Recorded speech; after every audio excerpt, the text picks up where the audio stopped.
As the school year starts, I bring you a funny and mysterious school adventure for First Pages Friday from the Oosterhout Free Library. The Secret Life of Ms. Finkleman was written by Ben H. Winters and published by Harper. And I'm Miss Melissa. Miss Finkleman was not the most popular teacher at Mary Todd Lincoln Middle School. She wasn't the most unpopular either, of course. Never would she be ranked, for example, with famously horrible teachers like Mr. Vesuvian, the cruel gym teacher, or creepy Miss Pin Darvish, the art teacher with the streak of purple in her jet black hair. But nor was Miss Finkleman adored, the way some teachers are adored. Teachers like gentle old Mrs. Howe, who brought brownies every second Friday, and who included a bonus question on every test relating to her cats, Jackie O and Mr. Spock. No, Miss Finkleman, who taught band and chorus, was considered neither awful nor excellent. Indeed, she was hardly thought of at all. Her hair was a boring shade of brown. Her face was neither beautiful nor ugly. Her speaking voice timid and plain. Her clothes drab and conservative. A kid could pass her in the halls 100 times and never know it. Quiet, anonymous Miss Finkleman, hurrying from the music room to the teacher's lounge, her head down and her violin case clutched tightly to her chest. In short, Miss Finkleman was one of those people so totally unremarkable as to be essentially invisible. She was, until the 17th annual all-county choral chorale, that is, until Little Miss Mystery and the Red Herrings, until Bethesda Fielding and Tenny Boyer got caught cheating and were very nearly expelled. But as anyone can tell you, at least anyone who has taken English language arts with Miss Petredes, a good story starts at the beginning and ends at the end. No two ways about it.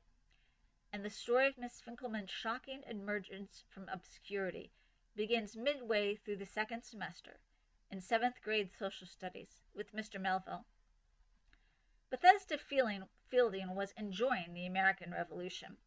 She got to class first and snagged her favorite seat in the front row. Mr. Melville's class didn't have assigned seats, but Bethesda usually sat in the front. It was kind of dorky, but she was short and hated feeling like there were things going on she couldn't see. As she dug out her social studies notebook, which was almost full, even though it was only February and 7th grade still had 4 months to go, Mr. Melville was already writing today's lesson in big, sloppy red capital letters across the board. Yesterday morning, Paul Revere had charged through the night to warn his countrymen about the British advance. Today, according to Mr. Melville, when he was scrawling on the dry erase board, someone named Israel Putnam would be leading the ragtag colonial forces in the Battle of Bunker Hill. Bethesda was a smart girl, with a secret sense of herself as exceptional, and she got a certain flush of pleasure from stories of important people and the important things they had done.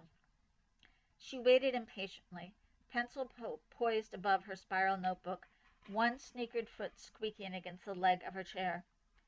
Mr. Melville finished writing and stood at the front of the room, arms crossed, watching unsmilingly as Braxton Lashley rushed in 30 seconds after the second bell. "Ah, Mr. Lashley," Mr. Melville exclaimed haughtily, "you have decided to grace us with your company. What a pleasant surprise!"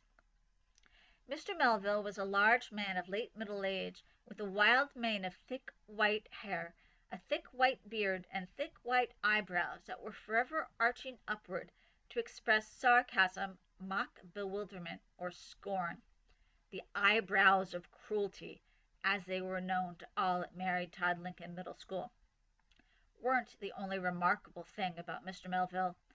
It was also well known that he never spoke to other teachers and spent the lunch period alone at his desk, eating tuna salad and listening to jazz music. A third famous fact was that every semester he gave one huge test that determined 33.33% of your grade, and he never announced when the test would be until the night before. He called it the floating midterm, and when students complained, as they often did, he would say, "Whatever is the problem?" with an expression of exaggerated innocence. "If you're paying attention in class, why would you need to study at all?" Mr. Melville wasn't the most popular teacher at Mary Todd Lincoln Middle School either. Braxton Lashley fumbled his way to his seat. "Please, Mr. Lashley," said Mr. Melville, his tone thick with sarcasm, his eyebrows dancing wickedly, "do take your time." When at last poor Braxton was settled, Mr. Melville began.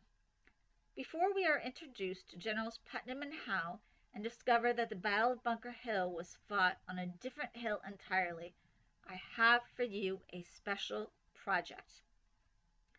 Bethesda Fielding grinned and flipped to a fresh page in her social studies notebook as reaction to Mr. Melville's announcement burbled through the classroom. Chester Hoop poked Victor Glebe in the arm and made a thumbs up. Shelley Schwartz smiled brightly at Violet Kelp, who smiled brightly back.